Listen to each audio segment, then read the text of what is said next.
Men are not in crisis or experiencing any sort of social epidemic more so than they are reacting to their sustained loss of a patriarchal advantage.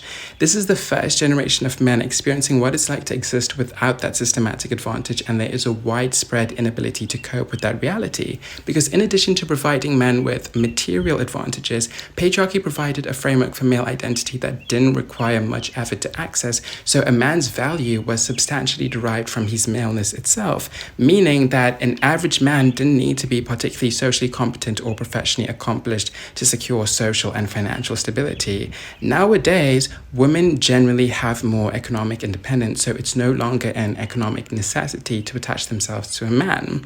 Nowadays, women are generally more educated. Women generally have more agency over their lives and bodies in a way that is legally protected. And with all of this, social expectation has shifted toward demanding as much from men as has been previously demanded of women. Men are reacting to this shift, consequently they are in crisis. It is not malicious, really. As I said, this is a systematic shift, so I'm not demonizing any individual man for suffering the effects. I'm not claiming the effects aren't a real thing. I'm asking us to interrogate the conditions which make them possible, which, by the way, have been falsely attributed to a misunderstanding and maligning of women's newfound independence. That is why the manosphere is currently so resonant. Grieving men mourning untouched privilege mistake male struggle as resulting from feminism, which they view as synonymous to society abandoning man. And wouldn't you know, all their proposed solutions amount to nothing more than turning back the clock to rebuild patriarchal structures by returning to traditional gender roles and rebuilding the world in a way that is somehow devoid of feminine influence.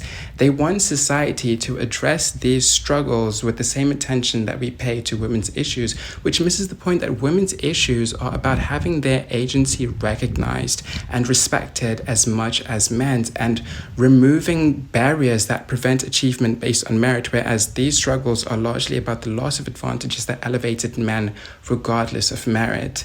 This way, nothing is going to happen until the fantastic day arrives that being male is just one characteristic among many, rather than the organizing principle of social structures.